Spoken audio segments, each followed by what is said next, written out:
So while we can sometimes be in the scenario of thinking through with families about decannulation, if the tracheostomy and mechanical ventilation is no longer providing the intended benefit that it had been for why it was started in the first place, that scenario typically is ethically permissible to then stop. One of the challenges that sometimes arises in that scenario is that then a child's end of life may be soon after that breathing support is discontinued.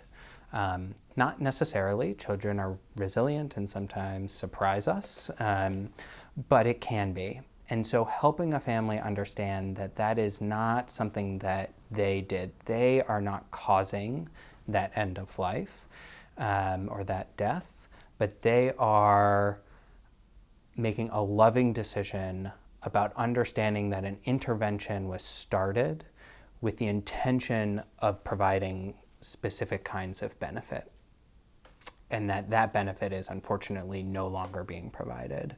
And so they are making that loving decision to take away something that is not helping anymore and potentially causing more harm, and allowing the natural course of the disease or illness to unfold. We did an interview with a mom. I mean, this is different, obviously, but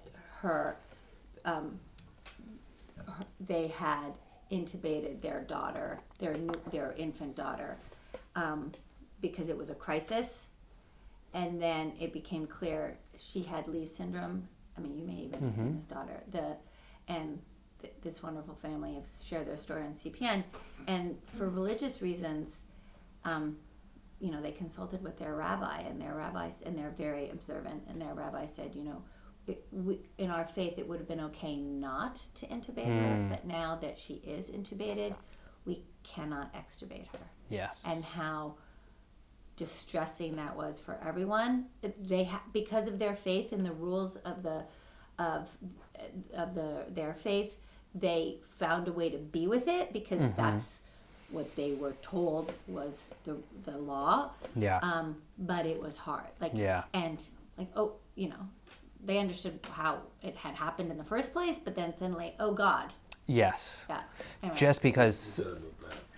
Just because things are ethically permissible either way doesn't take away all of those other factors, whether they're religious or family or friends or siblings or emotional sort of intensity around that decision. By no means does that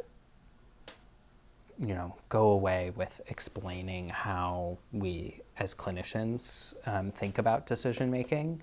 And part of the job is to sit there and hold that with families so they're not alone in feeling that. It's part of us as a team approach in caring for their child.